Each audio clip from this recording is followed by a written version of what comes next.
Sextante no Ar, o podcast da editora Sextante. Olá, eu sou Mariana de Souza Lima, do marketing da Sextante, e começa agora mais uma edição especial do Sextante no Ar, com o assunto do nosso ciclo de palestras. Para quem não ficou sabendo, a Sextante realizou um grande evento nos dias 8 e 9 de junho. Reunimos no Teatro Gazeta, em São Paulo, alguns de nossos autores para um encontro recheado de conhecimento. As palestras foram tão boas que resolvemos compartilhar o conteúdo com nossos ouvintes do podcast. No episódio de hoje, vocês ouvirão Mary Del Priore, autora de As Vidas de José Bonifácio, e Eduardo Bueno, o Peninha, autor da coleção Brasilis, em um encontro histórico em que colocam o passado em pratos limpos. Então vou deixar vocês com o áudio de Marcos da Veiga Pereira, sócio fundador da Sextante, apresentando o evento e logo em seguida o bate-papo entre autores. Espero que vocês gostem.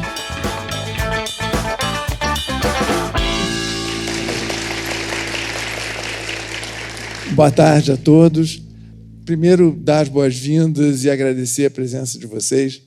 É uma oportunidade, um privilégio para nós poder estar em contato com os nossos leitores, que são a razão fundamental da nossa editora.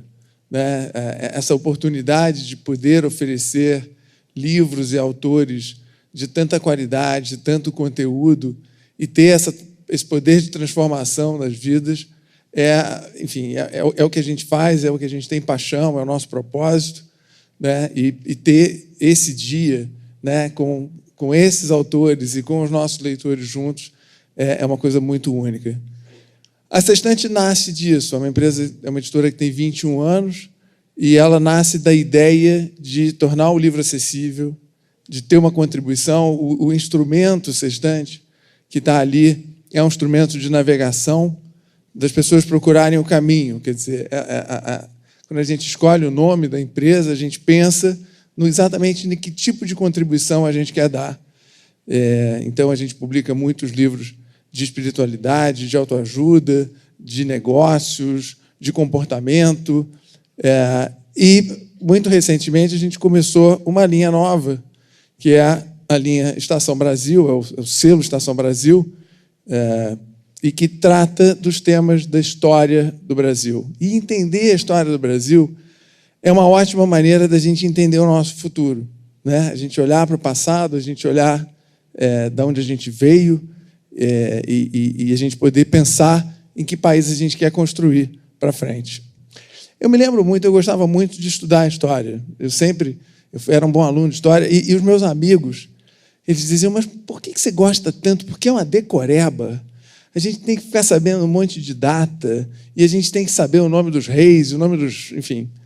Eu dizia, não é exatamente isso que me fascina sobre a história. O que me fascina sobre a história é pensar como é que as pessoas viviam naquele tempo. É pensar como é que as coisas foram construídas. É pensar nas coincidências, nas circunstâncias que fizeram com que a história fosse escrita dessa maneira e não de outra. E os dois autores que vão estar debatendo hoje, eles têm esse talento. Eles têm esse talento, primeiro, de entender muito a história, né? Que são grandes conhecedores da história, são grandes questionadores da história, são pessoas que disseram: mas a história, a maneira como a gente aprendeu é essa mesma? Então vamos pesquisar em outras fontes, vamos tentar buscar outras informações, vamos tentar desconstruir e reconstruir a história.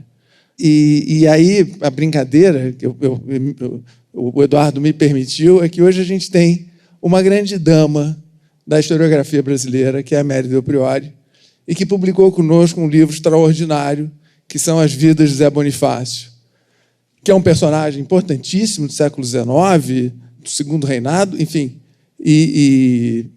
na realidade do imperador, né?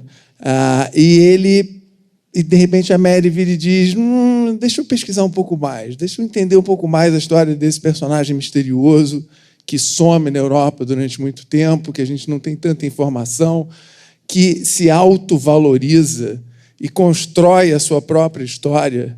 Enfim, ela vai poder falar melhor do que isso, mas a Mary tem uma bibliografia super extensa, ela é autora de vários livros, é um orgulho para nós ter no nosso catálogo. Então, e eu considero ela a grande dama pelo jeito dela de ser. Então, a grande dama hoje se encontra com o vagabundo, claro. E aí é o meu querido Eduardo Bueno, o Peninha, que talvez tenha sido o primeiro grande popularizador desse novo jeito de publicar livros sobre histórias, com a coleção Brasílias. Ele começa com a Viagem do Descobrimento, depois ele escreve mais 3 livros que se passam ainda no século XVI. E o Eduardo tem uma obra inédita sobre a história do Rio de Janeiro, que eu tive a oportunidade de ler o primeiro capítulo, inacabado, em que ele começa com a nau do Américo Vespúcio, vindo de Cabo Frio. E por que se chama Cabo Frio? Né? Porque tem um vento frio que bate ali. Então, eles estão procurando refúgio no final do dia, é 31 de dezembro, virada do ano, e eles, de repente, chegam e vem uma pedra extraordinária, assim, um maciço.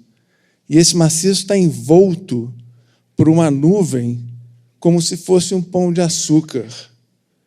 E eles descobrem que ali, então, eles podem ancorar e passar a noite. Então, ele nos leva ao início da fundação da cidade do Rio de Janeiro. E eu sempre achei fascinante entrar na Baía de Guanabara e pensar assim, como é que os portugueses deveriam... Como é que foi a chegada dos portugueses nesse lugar tão extraordinário? Não sei se vocês já foram à Baía de Guanabara. Os que já foram, voltem com esse olhar, de tentar voltar no tempo, 500 anos, e chegar nesse lugar. O talento que a Mary Del Priore e o Eduardo Bueno têm é exatamente de nos transportar ao longo do tempo e nos fazer entender a história melhor. E, nesse sentido, eu gostaria de convidar esses 2 orgulhos da nossa editora, Mary Del Priore e Eduardo Bueno.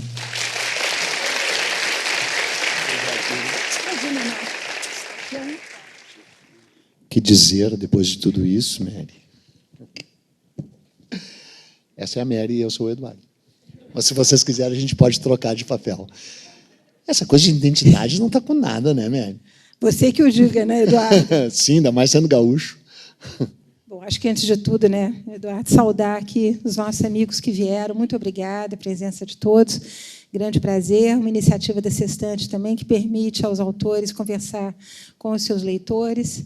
Eu acho que o Eduardo está de acordo. Eu vou só falar essas palavrinhas, porque depois ele vai ficar falando durante uma hora. Assim, não. Pelo menos eu faço a minha parte. Só lembrar que, para todos nós que escrevemos, a gente sabe perfeitamente que é aquilo que nós fazemos, o escritor, o livro e o leitor. Quer dizer, não há possibilidade de vocês não estarem presentes em cada linha que a gente escreve, em cada tema que a gente escolhe. Então, de coração, muito obrigada pela presença.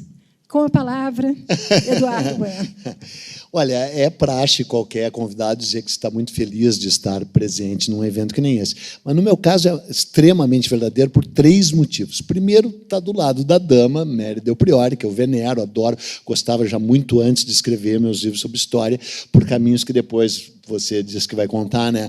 Meu primeiro livro acabou chegando às mãos dela, foi ela que o avalizou, de certa forma, já que quando a Folha de São Paulo descobriu que eu era jornalista, que tinha escrito o livro sozinho e que nunca ninguém tinha lido aquele livro, ficaram desesperados, resolveram pegar uma historiadora e mandaram para a Mary.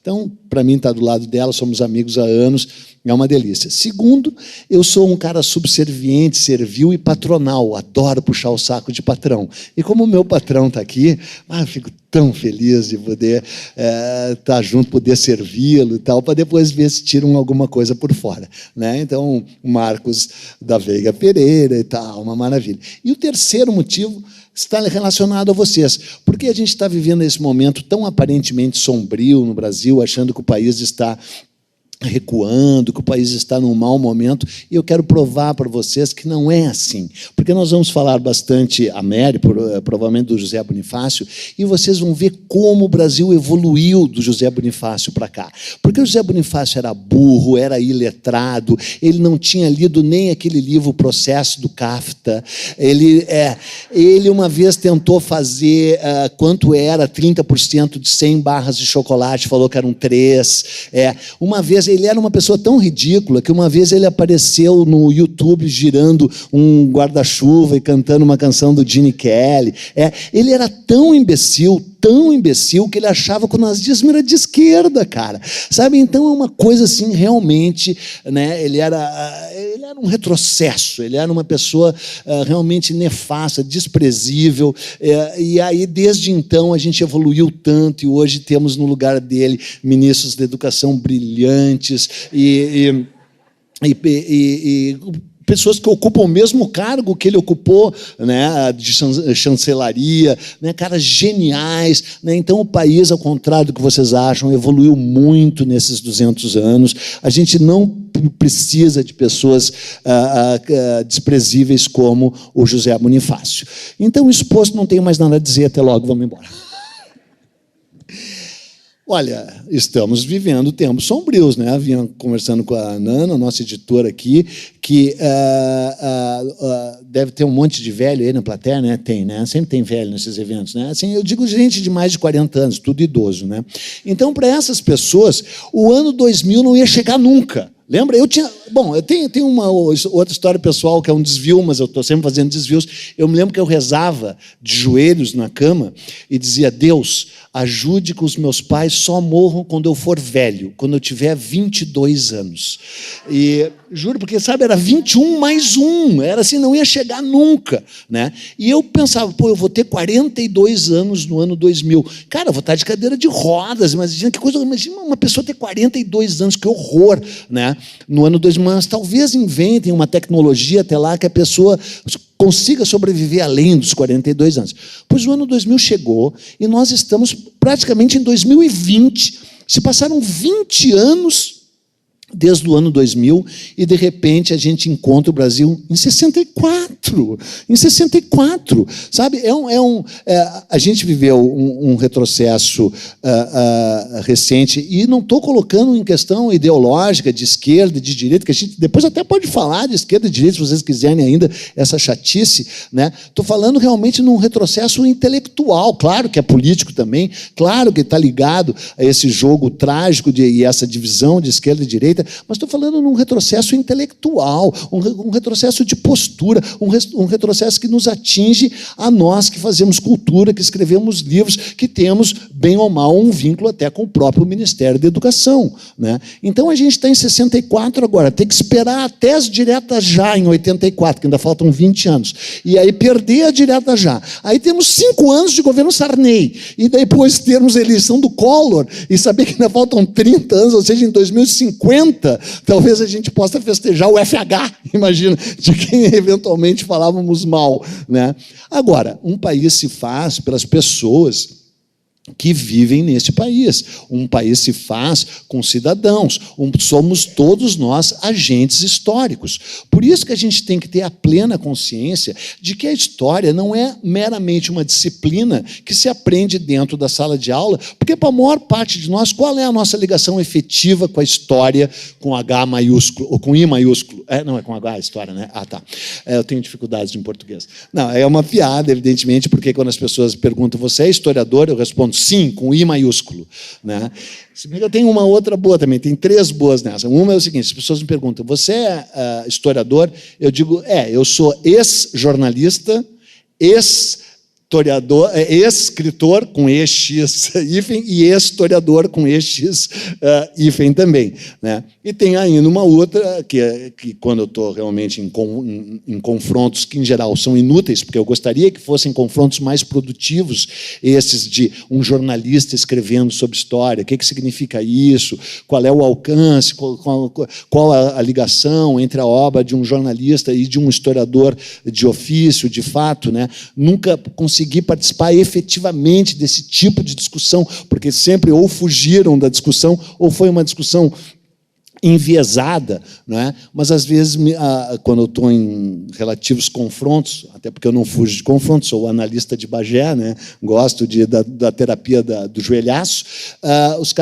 alguém me diz assim, você é historiadora? Eu digo, olha, eu não sou, mas não é o que diz o Eric Hobsbawm, porque eu encontrei o Eric Hobsbawm, talvez o maior historiador do século XX, na primeira Flip, ele leu em meia hora o meu livro, Viagem de Descobrimento, não precisa mais que meia hora para ler mesmo, esse livrinho, e aí deu um autógrafo para mim dizendo From one historian to another. Então, por favor, aplausos. Muito obrigado. Né? Achei fracos os aplausos, mas tá bom. Então, as pessoas, você é historiador? Eu digo, olha, eu não sou. Eu digo que não sou, mas não é o que diz o Eric Hobsbawm, que realmente é um touché fenomenal, né? Mas o que eu dizia é que, para a maior parte de nós, né, que não tem um vínculo mais estreito com a história é uma disciplina que a gente aprendeu dentro da sala de aula e, quando terminou o colegial ou o vestibular, livrou-se dela, como nos livramos da tabela de logaritmos, como nos livramos do teorema de Pitágoras, né? Foi uma matéria que, para alguns, foi um suplício, um tormento, uma sucessão interminável e tediosa de nomes e datas, datas e nomes. Eu estou com uma peça em cartaz, agora no teatro, antes de quebrar o braço, eu estava com ela, e dizia que teve até um amigo meu, um colega meu, que decorou a lista telefônica de Porto Alegre, que tinha vários nomes e vários números, achando que ia bem na escola, mas rodou, né? E, então, a história está muito longe de ser isso, né? A história é isso também, mas a história vive, a história pulsa. Nós somos agentes históricos, nós construímos a nossa história. Cada povo tem o país que merece, o governo que merece, o Congresso que merece. Cada povo tem a trajetória que merece, porque ele a construiu, né? E nós, por termos um vínculo tão frágil com a nossa própria história, muitas vezes esquecemos disso e temos grande facilidade de ter o dedo acusatório, acusando, atribuindo os descaminhos, as tortuosidades do Brasil aos políticos. A culpa é deles. Não, a culpa não é deles, a culpa é nossa. Um povo é aquele que constrói o seu país e a sua história. Nesse sentido, não tenho o menor interesse aqui em entrar em nenhuma discussão política, até porque me parece inútil, mas, nesse caso, a eleição do falso Messias atualmente no poder em Brasília, ela é totalmente genuína. Ela foi democrática, mesmo com os supostos desvãos do Facebook, do Fakebook e do Barará. Ela foi democrática, dentro de um processo democrático, e ele representa uma facção do Brasil que sempre existiu. O Brasil sempre teve um lado retrógrado, conservador, reacionário, contra avanços sociais, eu digo no sentido assim, liberação ou não do aborto, liberação ou não da erva sagrada, aquele remédio que cura muitos maus, tal, que no Uruguai, inclusive, já está liberado. Inclusive, eu quero dizer para vocês que, por ser vizinho do Uruguai, tenho ido toda semana lá, todo fim de semana tenho feito um aborto e fumado um. E por vez. O aborto em mim mesmo. E aí, era para rir seus animais. E é incrível, né, que ali do lado, né, tenhamos um país que tem tanto a ver com o Brasil, que o Brasil mal sabe o quanto a República Cisplatina, aquele Estado tampão, né, meio que criado para separar Brasil de Argentina, tem a ver, né? A Argentina acaba de desembarcar aqui no Brasil para a Copa América. A própria rivalidade futebolística entre o Brasil e a Argentina é totalmente explicável pelo viés histórico, né? A formação das nossas fronteiras, a independência do Brasil, que vai comemorar agora, vai completar 200 anos em breve, né? E lembrando ainda que em 1922, os 100 anos da independência do Brasil foram comemorados de uma forma incrível, extraordinária, com uma exposição de cair o queixo ali perto de onde você mora, até ali na Urca e tal, não é? A própria Semana de Arte Moderna, Tarsila está aqui numa exposição incrível aqui no MASP, né? É tão moderna no sentido pleno da palavra e moderna no sentido da palavra que a gente usa até hoje, mal aplicada, mas como é moderna, a Tarsila, assim, ela já era moderna em 22, né? Em 1972, o Sesc Centenário da Independência, potência de amor e paz, esse Brasil faz coisas que ninguém imagina que faz. Sim, de fato, fazia muitas coisas que ninguém imaginava que fazia, né? É a musiquinha, tu era criança, mas eu cantei. É Dom Pedro I, é Dom Pedro do Grito, esse grito de glória que acorda a história, a vitória nos traz. Sim, porque naquela época, acreditem ou não, havia doutrinação nas escolas, cara, havia doutrinação. Cara, eu estudei em 1972, no Colégio Anchieta, em Porto Alegre, tinha que cobrir, cantar o hino nacional, escrever sobre a Transamazônica, escrever sobre as 200 milhas, e aí vem essa conversa agora de o PT doutrinou durante os seus 13 anos, e pior é que doutrinou mesmo, né? Pior é que doutrinou mesmo. Também é outro assunto que não sei se eu gostaria de entrar, mas doutrinou, só que agora vem a história em pêndulo, né? A história em pêndulo. Não é só o Brasil que avança e recua, o próprio... Cara, nos Estados Unidos tem o Trump no poder, né? Quer dizer, a maior democracia do mundo foi eleita com influência comprovada da Rússia, né? Então, os avanços e recuos não são só dos brasileiros, né? Só que lá há uma elite intelectual, uma elite pensante nos Estados Unidos. Os Estados Unidos ainda é o país que ganha o maior número de prêmios Nobel, que pensa, que sabe, que reflete. Enquanto a elite intelectual brasileira, que sempre existiu também, parece hoje acuada, né? E tem dificuldades de refletir sobre a própria história, né? E em 1972, tínhamos o regime militar, e embora tenha sido tão nefasto e retrógrado, as celebrações, mesmo doutrinárias, da independência, resultaram na produção de muitos livros, né? Eles publicaram muita coisa, muitos documentos, muitas publicações, né?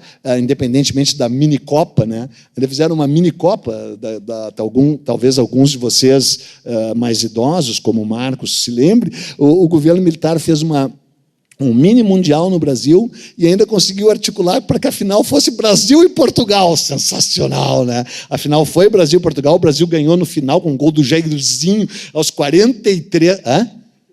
de peixinho, aos 43 do segundo tempo, né? Eu mesmo vibrei, imagina, tinha 13 anos, achei aquilo um máximo, né? Ainda mais que o presidente era gremista, General Garrastazu Médici, maior presidente que tivemos na história do Brasil. O PIB cresceu 12%, milagre brasileiro, e eu, como historiador, com I maiúsculo, vi todos os jornais nacionais dos 4 anos do governo Médici, não tem uma notícia ruim, né? E, embora tenha... É piada, seus animais, novamente. Não, porque realmente a censura...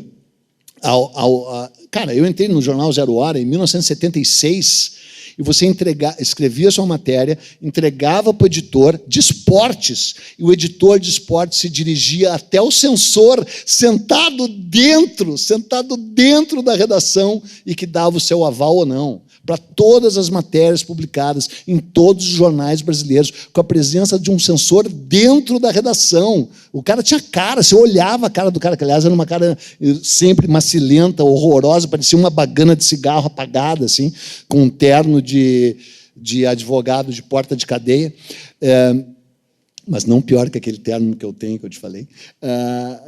Uma vez, bom, não vou contar. Vou me interromper a mim mesmo. Não, então é isso, né? Nós estamos nos aproximando, estou encaminhando isso para a gente conversar sobre essa figura extraordinária que é o José Bonifácio. Não sei se você vai falar só especificamente sobre isso, mas é que, cara, é um livro tão maravilhoso, né? E é um título tão bom, né? As Vidas de José Bonifácio, né? Um personagem múltiplo, um personagem dinâmico, né? E um personagem que, quando veio para São Paulo, como você bem coloca, quando chegou em São Paulo, quantos livros existiam na cidade de São Paulo? Nem 100! Não existiam nem 100 exemplares, 100 livros na cidade de São Paulo. Era quase 100 com S, né? Nesse mesmo livro meu aqui, A Coroa, a Cruz e a Espada, eu narro um momento da história de Portugal, da Contra-Reforma, né? Portugal chegou a viver uma breve primavera renascentista, sabe? O rei Dom João III estava no poder, e em 1540 ele aventou a possibilidade, ele tinha um assessor chamado Damião de Góis, um homem maravilhoso, um filósofo que tinha conexões diretas, um humanista que tinha conexões diretas com Erasmo de Roterdã. Eles criaram o Colégio das Artes de Lisboa, no qual eles trouxeram algumas das maiores cabeças pensantes da Europa para palestrarem ali. Eles chegaram a pensar, aventaram a possibilidade de pagar o Erasmo de Roterdã para que ele fosse o reitor desse colégio. Mas daí sobrevém a Contra-Reforma, os jesuítas tomam o poder, os jesuítas fecham o Colégio das Artes, fecham todas as escolas, proíbem, a exceção feita às escolas que eles próprios dirigiam, proíbem primeiro o estudo do grego, depois o estudo do hebraico, depois limitam ao latim escolástico. São Tomás de Aquino é a única referência que não te levaria para a fogueira. Portugal retrocede séculos no estudo e na filosofia. Por quê? Porque em 1517 o Lutero tinha feito a sua grande revolta, a sua revolta luterana, a sua revolta protestante, né, que foi basicamente centrada no poder da leitura. Ele concluiu que as pessoas tinham que ler a Bíblia e tinham que lê-la por si. Então ele faz a primeira tradução em vernáculo. Ele próprio traduz a Bíblia em linguagem de dia de semana, em linguagem que as pessoas pudessem entender. Só que as pessoas não sabiam ler. Então ele organiza um grande esquema de escolas e de alfabetização, né, para que as pessoas... Ele era um panfletário. Cabe lembrar que a imprensa tinha sido inventada na mesma Alemanha do Lutero, pelo Gutenberg, né, o poder da palavra impressa, e aí o Lutero, que vira um panfletário, começa a fazer panfletos e panfletos e panfletos iguais aos panfletos da esquerda, um tempão depois, sai pelas ruas distribuindo os panfletos, conclui que as pessoas não sabiam ler os seus panfletos, cria todo um esquema de alfabetização incrível, primeiro na Alemanha, depois nos Países Baixos, depois em todos os demais países que aderiram à Reforma Protestante, ensina as pessoas a ler, traduz a Bíblia e diz: leia você a Bíblia. Você lê e chega às suas conclusões. Não é preciso um padre para interpretar a palavra de Deus. A palavra de Deus está escrita aqui, e você deve ler e chegar às suas próprias conclusões. Em 1549, nos Países Baixos, havia 3.000 escolas. E em Portugal, em 1549, havia 3 escolas, as 3 dos jesuítas. O Wilson Martins, naquele livro maravilhoso chamado A História da Inteligência no Brasil, 7 volumes, eu nem sabia que tinha tanta inteligência assim no Brasil, ele deve ter inventado alguma... E eu nem sou citado. Não, quer dizer, estão fazendo um volume à parte para mim. A primeira frase do primeiro volume é: a história da inteligência no Brasil começa sob a égide da ignorância. Porque quando o padre Manuel da Nóbrega chega ao Brasil em 1549, uma das suas primeiras providências é proibir livros, proibir material impresso, proibir escolas que não fossem jesuíticas, né? E o Brasil cresce sem universidades, sem imprensa, só com a imprensa régia em 1808. Né? Então, universidades já havia em Lima em 1534. A primeira brasileira, acho que é de 1830. Né? Todos viraram a elite coimbrã, tinham que estudar em Coimbra. Né? Então, o Brasil é um país que, durante muitos séculos, apostou na ignorância, apostou no desconhecimento, apostou na não leitura. E agora, 500 anos depois, a gente vive de novo esse momento de ataque ao livro, de ataque ao conhecimento, de ataque à educação.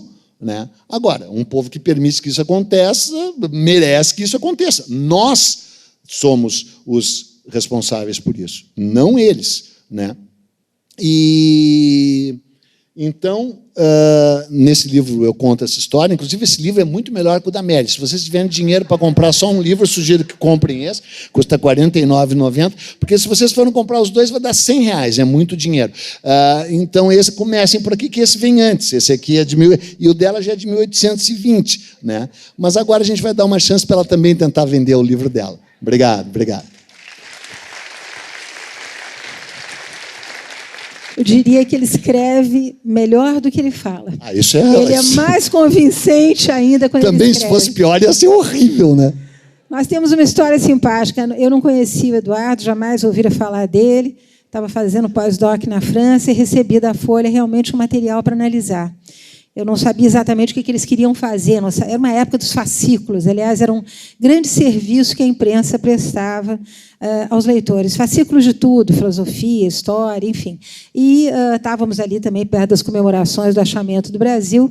E chega aquele enorme resma de papel E eu confesso que eu abri aquilo, é sempre uma chateação quando você está envolvida com pós-graduação, ter que parar para fazer esse tipo de leitura, mas da hora que eu abri o volume até o final, eu não consegui parar.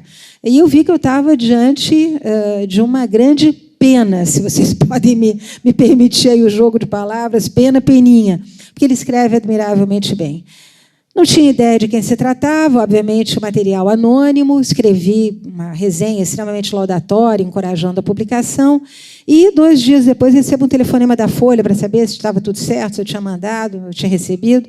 E aí eu perguntei, eu falei, eu gostaria de saber o nome desse meu colega da USP, que é brilhante, que eu não consegui reconhecer pelo texto. Não é o seu colega da USP, é um jornalista do Rio Grande do Sul. E foi assim que eu tive o meu primeiro contato com o Eduardo, absolutamente navegando, viajando nesse texto dele, que é um convite para a gente conhecer a história. Porque, como ele disse muito bem, e eu concordo, história não é só uma disciplina que a gente aprenda na universidade. Aliás, eu acho que há muito tempo que a universidade deixou também de ser o expoente do conhecimento histórico.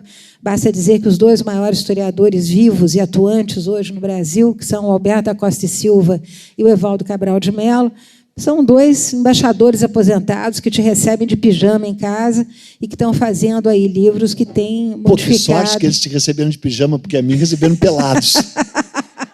Isso eu não acredito, são muito caretas. Mas, enfim, é só para dizer que eu acho que a praça é de todo mundo. Quer dizer, quem gosta de história, quem entende que história é uma paixão pelas velhas pedras, pelos velhos monumentos, por conhecer a trajetória dos seus ancestrais, por ter curiosidade, quem entende que história é identidade, isso vai, obviamente, muito além dos jardins da universidade, embora, Eduardo e eu saibamos que os trabalhos produzidos, aliás, com enorme competência das nossas faculdades de História, vem nos ajudando muito. Só para ir um pouquinho além da conversa do Eduardo, eu acho que vale a pena lembrar que, além da falta de livros, professores, só imaginar que Minas Gerais abasteceu Portugal de ouro durante tanto tempo, sem jamais ter criado uma única escola, eu queria lembrar o papel hoje dos professores em sala de aula. Quando normalmente me perguntam quem são os heróis brasileiros, se é Tiradentes, Bonifácio, Dom Pedro, eu digo sempre, são os professores de história que estão em sala de aula, lidando com enorme dificuldade com seus alunos. Recentemente tivemos aqui um episódio dramático, não saberia como adjetivá-lo, aqui em São Paulo, para não dizer vergonhoso, imundo, horrível, de uma sala destruída. Mas é exatamente nessas condições que os professores tentam passar um pouco de conhecimento histórico. E qual é o problema que eles têm? Eles têm 2 problemas. Primeiro, eles têm o funil do vestibular, que eu acho uma vergonha. Eu acho, inclusive, que os historiadores deveriam se mobilizar para mudar essa porta muito estreita que é o vestibular, que inclui a disciplina histórica e que tem muito pouco de interpretação e muito de decoreba, como se estivéssemos ainda nos tempos dos jesuítas em Portugal, e, além disso, a falta de acesso a materiais como esse que o Eduardo produz com tanto brilho e que eu venho na rabeira dele tentando produzir a minha maneira.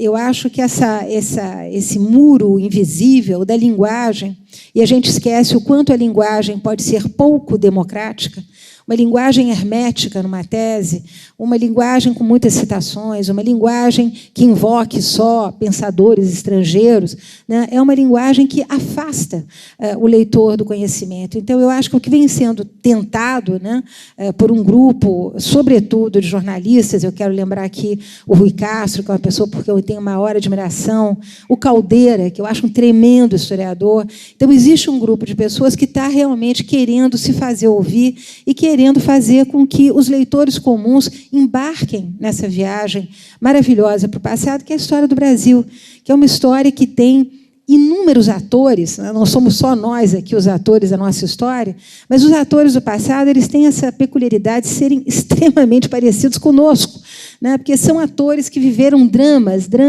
de ambição, dramas de paixões não resolvidas, dramas de ressentimentos não curados, dramas de de abandono. Então, nós temos esses atores todos que se aproximam muito dos nossos dramas, e eu acho que a biografia histórica ela abre uma janela não só para um cenário do que estava acontecendo lá atrás, enquanto o ator vivia o seu drama, né, mas também aproxima o leitor dessa peculiaridade, dessa condição humana que é aquela vivida pelo autor que a gente está trabalhando. E o caso do Zé Bonifácio é um caso que ilustra muito bem essa história. Eu confesso a vocês que, quando me debrucei sobre esse personagem, eu tinha duas questões, né? O Philip Roth diz que a gente nunca escreve bem, né, se não escreve sobre si mesmo. Eu tinha duas questões aí referentes ao nosso José Bonifácio. A primeira delas é como passar 36 anos fora do Brasil, numa época de grandes migrações, numa época em que os brasileiros estão deixando o Brasil, vão enfrentar não só mares nunca antes navegados, mas circunstâncias, às vezes, muito difíceis de trabalho. E como é que é isso? Quer dizer, como é que a gente, que muitas vezes sai daqui achando que é branco, chega lá, vira café com leite. Eu, na Holanda, por exemplo, onde eu vivo parte do ano, sou considerada café olé. Quer dizer, como é que é essa diferença da cor da pele, do fato de que nos consideram verdadeiros selvagens, de que o brasileiro exportou durante muitas décadas puta e traveco, né? É impressionante você chegar num aeroporto como o de Paris e a polícia está lá na porta, não da alfândega, do avião, né? Para controlar quem está descendo do avião. Esses dramas todos da nossa vira-latice, entre aspas, eu diria assim, né? Como é que isso pode ter sido vivido no século XVIII? O cara foi para lá, passou 36 anos lá, supostamente viajou pela Europa, supostamente aprendeu línguas, né? E depois vive num ressentimento profundo, considerando os portugueses os piores dos indivíduos sobre a face da terra, considerando os brasileiros os indivíduos mais atrasados da face da terra. Como é que se lida com isso? Essa era uma questão que eu tinha. Outra questão que eu tinha, que eu acho que é extremamente atual, sobretudo diante do cenário do envelhecimento do nosso Congresso, era como é que se envelhece no poder. Eu tinha muita curiosidade de saber como é que um político que deteve tanto poder, depois é lentamente esquecido, nunca mais é reconhecido, pode sair na rua, né, sem ser identificado, a sua voz não é mais ouvida, ele não deixa herdeiros, né? Então, essa era uma outra questão que me interpelava, tanto mais quanto a gente vê que o Fernando Henrique não sai dos jornais repetindo platitudes. Falei, bom, está aí 2 temas que podem me interessar. E fui atrás do Bonifácio. Fui viajar com o Bonifácio. Primeira descoberta é que ele não chamava José Bonifácio, chamava José Antônio. Ele muda de nome aos 14 anos, quando ele vem estudar aqui em São Paulo.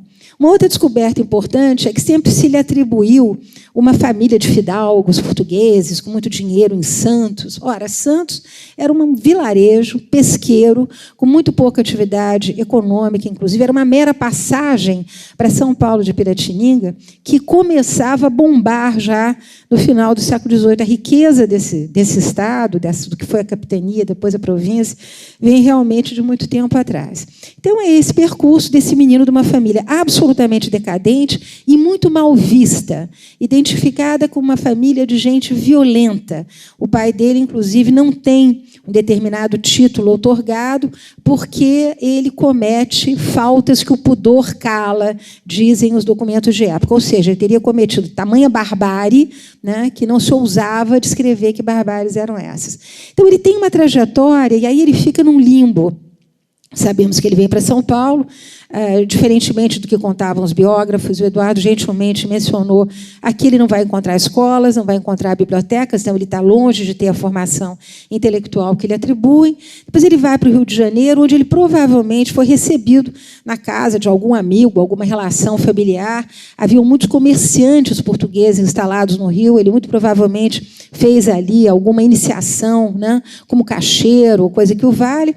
Depois ele faz 2 viagens também, que estão extremamente mal repertoriadas, uma para Santa Catarina, onde ele vai ver a pesca da baleia, e isso não é sem sentido, porque em Santos se tentava pescar baleia também. Provavelmente ele tinha sonhos, como teve a vida toda, de grandeza, de construir alguma coisa nesse sentido em Santos, e ele vai a Minas Gerais, né, que vai lhe permitir até porque a baleia dava dava muito dinheiro, muito né? dinheiro. Tem o livro maravilhoso da Miriam Elisa, aqui, Miriam uma Ellis, exatamente. Pesca da baleia, sim, da Bahia. o trato, você comprava, adquiria o trato da baleia, né? E o Brasil contribuiu bastante para a extinção das baleias, grandemente. Também, né? Lá no Museu Histórico Nacional tem quadros bastante explicativos do que era essa pesca absolutamente medonha. E aí ele vai, como vai parte da elite brasileira, para Coimbra. A gente imagina sempre que as pessoas vão com uma malinha cheia de dinheiro, patacas, e que vão viver fartamente em Lisboa. Não. A família era pobre. Eu identifiquei que os irmãos dele depois vão ficar de favor na famosa editora do Arco do Cego, que meio que receberam uma casa de estudantes pobres. Então, se trocava trabalho de tradução ou de cópia de textos pela estadia. Mas ele faz lá o primeiro contato, e isso é muito interessante, com a maçonaria. É uma pena que no Brasil a gente não tenha acesso aos arquivos da maçonaria. Eu não sei nem se a maçonaria tem arquivos, dado o estado do próprio prédio da maçonaria no Rio de Janeiro caindo aos pedaços. Mas, de qualquer maneira, ele tem o primeiro contato, e é muito curioso, porque a Europa, nessa época, não é só um grande clube maçônico, mas é o que eu diria hoje algo muito parecido assim com o Vale do Silício, na Califórnia. Só tinha cientista de ponta. E ser cientista, nessa época, era uma forma de mobilidade social fantástica. Você começava, muitas vezes, como naturalista, botânico, e você se tornava, de tal forma, renomado dentro de tal e qual reino, porque você descobria, né, para aquele reino, uma plantinha que, se plantada, reverteria em fundos fantásticos, traria dinheiro para o reino, ou você descobre um minério que pode ser depois transformado numa arma. Quer dizer, a luta... Descobriu o nióbio. Nióbio. Exatamente. Enfim, o 5G. Né? Eu compararia mais ao 5G. Mas, enfim, há toda essa disputa, e é muito interessante porque esses reinos, já um pouco mais esclarecidos, caso de alguns reinos na Itália, na própria França, sobretudo na Inglaterra, quando um cientista se destacava, ele não só ganhava um título de fidalguia, que era o sonho do José Bonifácio, mas ele imediatamente começava a ganhar salários importantes, a ganhar dinheiro. E você vai percebendo na trajetória do José Bonifácio que é essa a única preocupação dele. Ele quer dinheiro, ele precisa de dinheiro, a família é pobre, né? Ele escreve sistematicamente sobre a falta de dinheiro, e, depois de se formar em Coimbra, ele vai numa missão de mineralogia para o norte da Europa. Lembra vocês, uma Europa em guerra, todo mundo atrás de chumbo e ferro para armas, e ele, então, vai da França depois para o norte da Europa. E, mais uma vez, essa figura cantada em prosa e verso pelos biógrafos, uma passagem absolutamente luminar pelas universidades francesas, é tudo uma piada, porque os caras esqueceram de estudar onde é que estavam os professores do José Bonifácio nesse momento. Um deles estava com a cabeça na guilhotina e a perdeu, né? E os outros estavam envolvidos com questões da Revolução Francesa, ou eram deputados, ou estavam envolvidos com querelas dentro, enfim, do próprio processo da Revolução, que não acabou em um ano. Então, ele chega em Paris, é interessante que as anotações dele dizem respeito assim a: fui comprar uma peruca, fui comprar um chapéu, fui comprar flores na loja de Madame tal, né? Frequentei o bordel, gastei tanto. Não à toa, frequentou muito. Ele deixou 2 filhas bastardas em Paris, a gente vai descobrir isso mais à frente. Mas, curiosamente, eu que tinha lido muito as memórias do século XVIII, e para quem gosta de ler, enfim, história, os memorialistas franceses, ingleses, são fantásticos. Os caras não perdem nada, descrevem, enfim, a vida palaciana, a vida das cidades, os seus contatos políticos. As anotações do José Bonifácio são as mais cheias de platitudes possíveis, né? Ele não tem nenhum mergulho, ele não tem nenhum ensaio, ele não tem nenhuma inspiração. Praticamente um FH nos jornais, assim? Pior, eu diria. Eu diria que o FH é um dublê de José Bonifácio, enfim, adaptado ao seu tempo. Mas a verdade é que eu fui me decepcionando lentamente com aquele personagem e, ao mesmo tempo, vivendo com ele isso que daria um livro, que é a história do ressentimento, né? né? As pessoas que sofrem de falta de reserva de sucesso, e era o caso do José Bonifácio, elas sofrem horrivelmente. E nas cartas dele, tudo isso vai ficando muito claro, né? A maneira como ele se queixa, as lamúrias, as lamentações, os pedidos não atendidos. E a gente percebe que o José Bonifácio ele simplesmente passeou durante 10 anos pela Europa como um reles mineiro, um técnico de mineralogia, sem nenhum contato outro que não, né, o de funcionários portugueses dos consulados. Foi amigo do Humboldt. Impossível. Humboldt, nessa época, era uma estrela em ascensão, não teria um minuto de paciência para conversar com o Zé Bonifácio, que eu descobri depois, era o meu papo com o Jorge Caldeira, há 11 línguas. Eu falei, olha, só se foi aquela do Espírito Santo, né? Porque ele falava língua um tati-pitati. Língua do P. Do P, provavelmente. As poesias dele em francês, que era a língua diplomática da época, são de chorar, né, com os erros gramaticais. Então, realmente, você vai percebendo, você vai desnudando o personagem, caminhando com ele, né, até vê-lo num eclipse, eu diria, realmente, uma espécie de outono da vida, ele já com 56 anos em Portugal, sempre escrevendo e pedindo mais empregos, e pedindo mais colocações, e recebendo sempre colocações muito michurucas. Vai ser Lente da Universidade de Coimbra. Gente, Lente era o leitor. A mesma coisa que eu abrir aqui essa revista e ler para vocês alguma coisa. Lente é isso. Ele tinha 3 alunos de mineralogia, ele não consegue botar o curso de pé. Primeiro, porque os alunos não estão preparados. Segundo, porque a universidade não tem aparelhamento próprio para se estudar a mineralogia. Então, a gente vai vendo esse acúmulo de frustrações, isso tudo vai aparecendo, muito interessante, até que ele vem para cá. Ainda tem um tempo, eu não sei, a gente fala tanto, tem... Ele vem para o Brasil. Finalmente, depois de muitos pedidos, né, consegue empacotar os livros, a coleção de pedras dele. O irmão paga a mudança, porque ele não tem um tostão furado. Ele vem com a mulher, deixa a filha mais velha casada lá, traz a filha bastarda, né, com ele e a outra filha do casamento, e vem para o Brasil. Mas, enquanto isso, o Brasil estava pegando fogo. É interessante como o Zé Bonifácio sai de um continente sereno, morno, e vai para uma Europa em chamas e volta de uma Europa pacificada para um continente em chamas. E aqui muita coisa tinha acontecido. Talvez a mais interessante dela tenha sido a Revolução de 1817, na Bahia, da qual Antônio Carlos, que era uma figura feroz, ele era conhecido, aliás, na imprensa como o cão feroz, um indivíduo quase que hidrófobo, ele mata um dos seus desafetos com uma punhalada no coração, vociferava muito, gritava muito. É interessante as comparações que são feitas, né, desse espécie de caráter maquiavélico do Antônio Carlos, com uma extrema ferocidade verbal. Ele havia participado através da maçonaria, porque a maçonaria é o pano de fundo de tudo isso.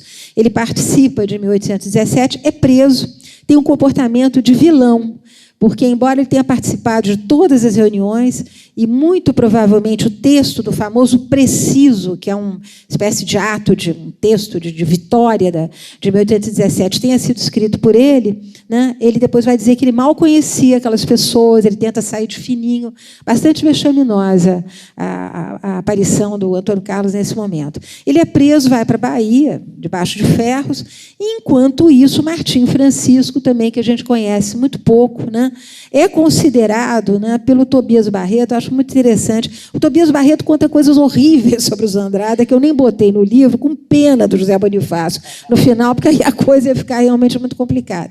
Mas ele é uma figura viperina, né, serpentina, sempre aprontando. E o que acontece? Em busca dessa honra perdida da família Andrada, lá em Santos, ele também em busca de mobilidade social, todo mundo se queixando de falta de dinheiro o tempo todo, ele havia conseguido um cargo de mineralogista nas minas de São Paulo, a gente sabe que a única mina era de Sorocaba, e aí o que ele faz? Já a par das ideias liberais, envolvido com a maçonaria, em busca de uma autonomia maior para o Brasil, ninguém falava em independência, ninguém queria ficar independente de Portugal, ele começa a conceber um plano de domínio político de Santos sobre São Paulo de Piratininga, que, como eu disse a vocês, está crescendo a olhos vistos. Então, ele percorre, na qualidade de mineralogista, as cidades à volta de São Paulo, Sorocaba, Porto Feliz e outras cidades, e vai amarrando os contatos políticos. Isso é muito interessante. Essa costura, né, política à volta de São Paulo, com apoios para depor o poder, o governador-geral de São Paulo, que tratava a família dos Andrada. Eu digo a vocês que eu nem conhecia essa palavra antes, né? O governador os considera delinquentes, tamanhos as barbaridades que eles eram capazes de perpetrar. Eles estão conspirando, então, para tirar o poder dos governadores e, de alguma maneira, tomar o poder. E é quando o Zé Bonifácio chega. E aí, obviamente, eles vão se valer da figura do Zé Bonifácio justamente para tentar retomar o poder em São Paulo. A coisa vai muito mal, né? Embora, quando tenha sido dada aquela ordem, né, de que de capitania se passava a províncias, que era preciso se eleger um presidente e um vice-presidente de província. Eles conseguem eleger o Zé Bonifácio e o mandam, né, ao lado de um representante do antigo regime mais legítimo, porque o Zé Bonifácio é super esperto. A gente vê como ele já trama as coisas nesse momento. Em vez de botar um antagonista, né, de Portugal, bota um homem de Portugal ali para ser o presidente, ele vai secundar e ele acaba vindo para o Rio de Janeiro, e aí a outra parte da história, mas eu acho que a gente tem pouco tempo, é melhor abrir para as perguntas. Né? Ok, obrigada.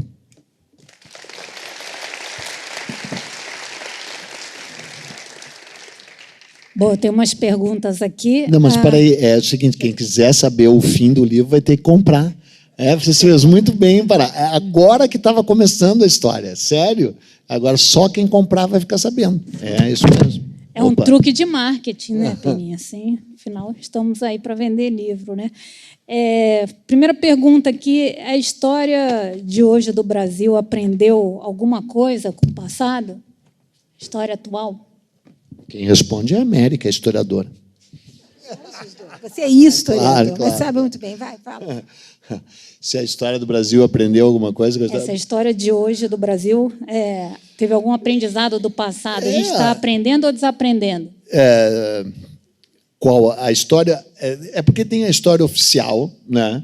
A história oficial, a história oficiosa, e que são diferentes, e a história do povo brasileiro. Né? A história do povo brasileiro, como o Jorge Caldeira mostrou tão extraordinariamente bem naquela história da riqueza no Brasil, né? Uma história que a gente nunca percebeu de quanto o brasileiro... Eu meio que odeio essa palavra, preciso dizer, empreendedor, né? O que ela virou. Mas como é empreendedor, agora falando com a palavra boa, legal, o povo brasileiro desde o início. Né? Há pouco quiseram me contratar para fazer uma coisa sobre o jeitinho brasileiro do lado do positivo. Mas o jeitinho brasileiro tem um lado que sempre foi positivo. Né? A civilização brasileira é plástica, né? Se amoldou, é uma fusão, é uma mistura, é um país de mistura, de fusão, de criatividade intensa, popular, genuína, autêntica, né? E que, de alguma forma, não se refletiu exatamente no poder, embora também tenha se refletido, porque você vê de que jeito que o próprio Bonifácio foi capaz dessas amarrações. Né? O problema é que também sempre foi um país exclusivista. Né? Você vê ali no início do teu livro como eram as únicas chances efetivas de ascensão social no Brasil, né? E como elas eram monopolizadas por uma elite dominante que sempre tratou de excluir os outros, nem que fosse também pela falta de educação. Né? O Brasil sempre teve um núcleo, um cerne do poder que nunca quis dividir nem o poder, nem o dinheiro, nem o conhecimento com o resto. E sempre teve ao redor dele um povo dinâmico, intenso, criativo, né? E que sempre lutou contra mazelas. Né? Então, tem um lado que a história tal e qual ocorre nas ruas, sim, aprendeu com o passado, mas a história canônica, a história engessada na estrutura de poder, não. Eu diria que confluem os dois tempos. O Hélio Jaguaribe tem uma tese muito interessante em que ele diz que o Brasil ele avança em duas velocidades. Ele é capaz, sim, de avançar através, enfim, e nós temos aí o resultado, né? Temos uma excelente indústria aeronáutica, temos uma série, enfim, temos uma série de startups hoje aqui no Brasil fantásticas que justamente consolidam essa tese do Caldeira.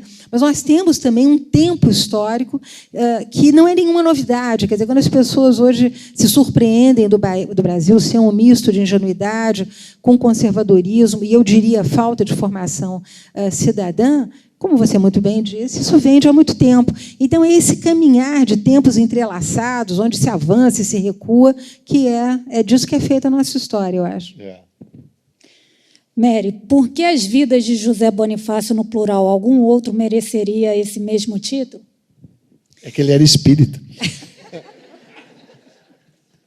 Não, ele não era espírita, não, mas ao contrário, maçom. Ele era ateu. Né? Se dizia, né?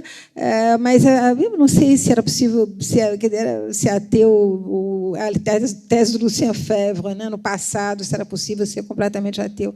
Mas as vidas, porque ele vive várias vidas. Ele vive uma vida de profundo ressentimento até vir para o Brasil. Depois ele vive 1 ano e meio de sucesso, despotismo, autoritarismo, violência. Zé Bonifácio mandava bater de pau nos seus inimigos. Ele vivia no que eu chamo de sofria de conspiracionite. Ele estava sempre conspirando. Quando Dom Pedro, logo depois que ele é feito ministro das Relações Exteriores, vai para Minas tentar convencer os mineiros da independência, ele manda cartas para o Dom Pedro dizendo: olha, aqui o pessoal que você botou no ministério junto comigo está todo mundo conspirando contra você. Quer dizer, o tempo todo, né, ele fica costurando essa sensação de insegurança, de conspiração, de facada nas costas. Então, ali ele é dono do poder durante esse ano e meio que ele está no poder. Depois ele passa um exílio que é de chorar, de triste, em que ele amaldiçoa Dom Pedro, chama Dom Pedro de Pedro Malas Artes, xinga Dom Pedro de todos os nomes, e depois ele volta para o Brasil 6 anos depois e é feito tutor dos meninos. E alguém uma vez me perguntou, mas o que ele ensinou para as crianças? Eu digo assim, palavrões, né? Porque ele era detestado no palácio, porque ele dizia palavrão na frente das crianças o tempo todo. Mas, enfim, são vidas nesse sentido.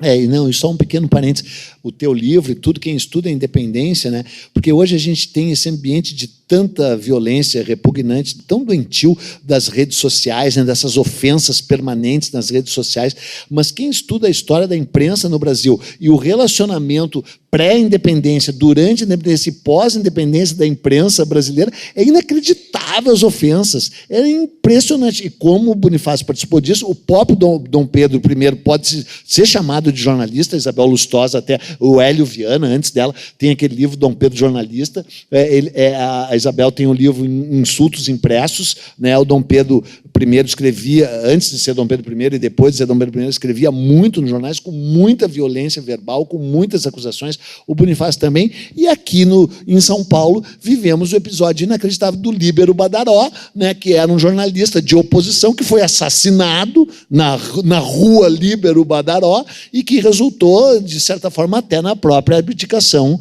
do Dom Pedro, né? Eduardo, como era o Eduardo adolescente? Como você se relacionava com a história?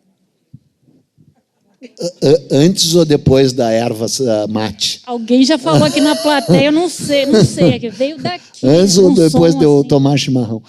Não, sempre, a minha relação com a história sempre foi muito intensa, muito profunda, e de início foi uma, tipo, válvula de escape, assim, sabe? Eu nasci em Porto Alegre, lá numa família mais remediada que a do José Bonifácio, embora meu pai tenha dito, o dinheiro é todo meu, perderei todo ele, como de fato perdeu, e vou viver mais do que o tempo que levarei para perder, e vocês vão ter que me sustentar nos últimos 5 anos da minha vida, e foi exatamente, era um profeta esse velho filho da puta. E aí, ainda descobri que comeu a minha mãe, vocês acreditam? Meu pai comeu a minha mãe, e foi assim que eu nasci. Foi horrível. Eu não sabia até há pouco tempo, até ele me contar como é que tinha sido. E aí, em que parte que eu estava mesmo? Antes do... Como é que você se relacionava com a história? Então, daí eu vivia lá numa família, lá na suposta abastança, em Porto Alegre, classe A, era a classe que a gente fazia parte, e eu estudava no Colégio Anchieta, colégio jesuíta, eu achava tudo horrível, e ainda tinha um time horrível naquela época em Porto Alegre, da cor vermelha. Vermelha vem de verme, não sei se você sabe. Se vocês estudarem a palavra vermelho, verão que vem de vermículos, né? Que é exato. E aí o meu próprio time vivia um período horrível, e era regime militar, e eu me refugiei no Egito. Verdade. Eu, com 8, 9 anos de idade, comecei a ler obsessivamente sobre o Egito. Comecei com o rei menino Tutankhamon, logo fui para o Akhenaton, né, que é o Amenófis IV, que virou Akhenaton. Lá. Entrei nessa viagem, uma coisa inacreditável, com 8, 9, 10 anos de idade, e aí vivi o tempo inteiro no meu quarto, só lendo sobre o Egito, e aí vinha o boletim E as notas eram péssimas. E o meu pai e minha mãe concluíram que era um débil mental a criança. Porque todos os outros tinham notas péssimas porque passavam o tempo inteiro na rua, com estilingue, tomando banho, jogando futebol. Eu fazia tudo mal e passava o tempo inteiro no quarto. E diziam, que criança legal, inteligente. E aí vinham as notas, eram péssimas. Eu dizia, o cara é um idiota. Aí entrar no meu quarto era uma cripta. Era tudo assim, Egito, Egito, Egito. Aí eles me internaram. E aí eu fiquei não me internaram. Aí eu fiquei internado em uma solitária, não tinha nada para fazer, comecei a escrever. Não, a minha relação com a história era de dependência total. Eu era totalmente dependente da história, era totalmente venerava a história o tempo inteiro e leio história desde sempre, até que resolvi me vingar dos historiadores escrevendo. Melhor que eles. Menos que a Mary. Pior que menos mesmo.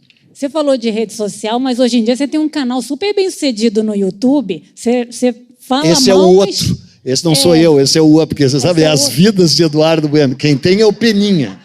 Inclusive, você foi um hit quando você levou o tombo em Brasília e machucou o braço. Né? Foi um grande hit da... Não, eu sou um falador e também um falastrão, né? E aí eu falo. E aí o Marcelo Madureira, do Cacete e Planeta, vai lá e diz, cara, tu tem que falar no YouTube, tem que falar no YouTube. Cara, eu não vou falar no YouTube. Eu odeio as redes sociais de verdade, mesmo. Eu gostaria de poder exterminá-las. A única que eu não odeio é o YouTube, porque ela me propiciou ver tanta coisa sobre o meu Deus maior, meu ídolo maior, que é o Bob Dylan, tanta coisa eu vi no YouTube que eu sou eternamente grato ao YouTube. Daí eu disse, YouTube até pode ser. E aí foi criado esse canal para mim, mas quando eu assinei o contrato, eu disse, com uma condição, eu não leio nenhum comentário, não me envolvo com nada do que dizem, a não ser que seja... Porque, cara, tem um lado que eu venero o Zé Bonifácio, porque eu também sou mais violento que você possa imaginar, verbalmente falando. E quando me elogiam nas redes sociais, eu não dou a menor bola, mas quando me ofendem... Não, eu era a fim de responder um por um, sério, me chamar para duelo, tudo, dar tiro. Mas daí é tanta gente, né, que não dá. Então, quem tem o canal é o Peninha. O Eduardo Bueno só escreve. Mary, quando você percebeu que José Bonifácio não era o herói que a historiografia oficial nos vendeu por tanto tempo? No primeiro minuto do primeiro tempo. Mais ou menos. Não, essas cartas já são cartas muito ressentidas, a gente percebe que há algum problema. Mas quando ele resolve fundar um jornal chamado Tamoio, para se autoproclamar o grande mentor da independência, ali é complicado, porque os personagens da independência nós conhecemos muito mal.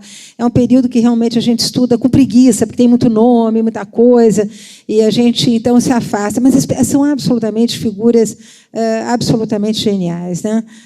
Sei lá, Montezuma, Cipriano Barata, Feijó, grande inimigo dele, o Zé Clemente Pereira, uma figura notável, o grande antagonista dele, que faz realmente a independência, me deu um branco agora. Quem é mesmo, hein?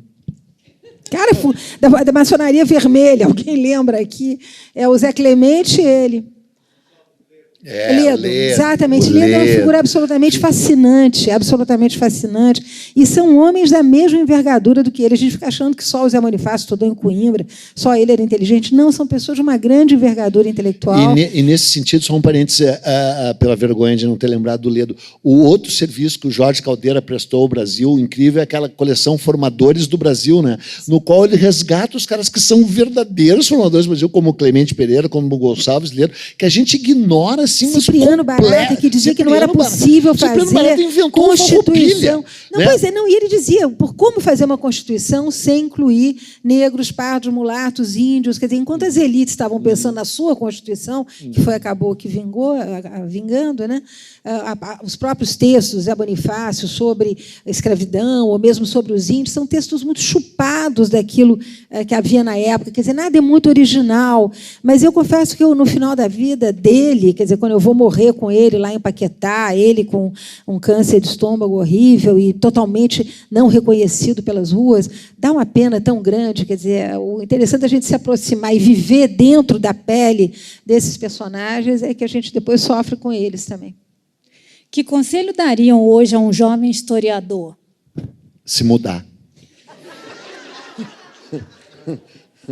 Não, acho que tem muito o que fazer, gente. Há muito o que fazer. O que eu acho é que nós temos que realmente aproximar a história das pessoas. Há um enorme bloqueio entre aquilo que é feito com tanto cuidado, com tanto rigor nas universidades, e aquilo que é necessidade da sala de aula. Então, eu acho que lição número 1, só seja professor de história se realmente você adorar história, se você conseguir transmitir o que você está estudando, lendo, escrevendo, com um grande amor para os seus alunos. Senão, vai fazer uma outra atividade, ou se mudar, como o Eduardo está sugerindo. Mas eu acho que há muito o que fazer no Brasil. Eu encontro muito com professores de áreas muito carentes e longe das grandes capitais conhecidas. Eu vou muito para o Norte, Nordeste, e ali está sendo feito um trabalho ali de formiguinha, olho no olho, o professor segurando o aluno pela mão e o interessando naquelas questões que têm a ver com a sua identidade, com o seu passado. Eu acho que, sobretudo, fugir das camisas de força, né? E, sobretudo, daquelas que são impostas pela universidade, que é escrever sempre de forma muito difícil, porque aí os trabalhos não chegam no leitor, não acha, Eduardo? Não, totalmente. E é o seguinte, o Brasil é uma pauta inesgotável, né? Falamos aqui do Montezuma, falamos do Gonçalves Ledo, falamos do Zé Clemente, né? O padre Diogo Feijó, mas não é só isso. Isso são figuras históricas que a gente tinha a obrigação de conhecer e de resgatar. Mas não é só isso. Eu fui convidado pelo presidente das Platitudes para escrever a história da Caixa Econômica Federal, quando a Caixa ia fazer 140 anos. A Caixa é de 1861. Não existia uma única história da Caixa Econômica Federal. Isso é uma vergonha para os historiadores brasileiros e para a universidade brasileira. E se alguém apresentasse uma tese de mestrado ou de formação cujo título fosse História da Caixa Econômica Federal, provavelmente ia ser desprezado, ser reprovado.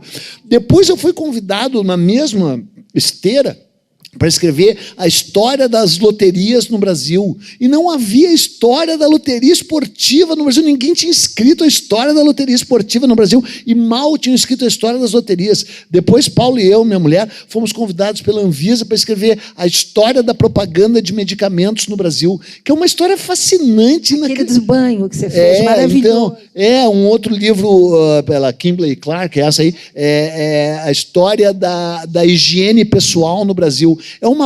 Então, tem dois viés. O cara que quer seguir o caminho da história, ele pode ser um professor, e se for professor, ele tem que amar a história, ele tem que transmitir aquele tesão, porque lá no meu canal, né, eu minto que não leio os comentários, mas acabo lendo eventualmente. Então, as pessoas dizem, eu tive um professor que nem você, eu amo história. Daí um cara, porra, eu odiava história porque o meu professor era um filho da puta. Blá, blá, blá. Então você vê que a ligação das pessoas com a história é aquela que vem da sala de aula, e se o professor foi legal ou se o professor não foi legal. Então você quer ser professor de história, tá, saiba que é tipo uma vocação para sacristia, para litúrgica, né, para ser quase como querer ser um padre, né, não vai ganhar muito, mas embora talvez alguns até consigam, mas é uma coisa de devoção. Você tem que passar a paixão pela história para os teus alunos. E tem um lado que consegue, vai conseguir passar isso para vários e vai mudar a vida de vários. A outra é que você quer ser historiador, né? Se você quiser ser historiador, o Brasil é uma pauta inesgotável. E além de ser uma pauta inesgotável, dependendo do jeito que você escrever, existe mercado, porque ninguém quer matar o livro, diz que o livro morreu, não sei o quê, aí o livro não morreu, né? Não vai morrer, vai continuar tendo o mercado, talvez nunca mais volte a ser aquele lá que eu vendi 1 milhão de exemplares, depois gastei tudo em farras e coisas com a minha atual mulher. Minha mulher é uma incrível, ela adora orgias e farras e coisas, e ela consumiu todo o meu dinheiro, sexo, drogas, rock and roll, foi uma loucura, mas a gente aproveitou muito, né? Bem, e essa foi com a outra, não me lembro. Foi com a anterior, desculpa. E aí... é isso. E vamos para a última pergunta. Acho melhor, foi a deixa, né? Mary, podemos afirmar que Bonifácio teve uma grande influência na vida de Dom Pedro II? Se é verdade que o mesmo foi uma espécie de tutor de Dom Pedro II? Não, Dom Pedro II teve outros tutores, ele ficou pouquíssimo tempo no palácio.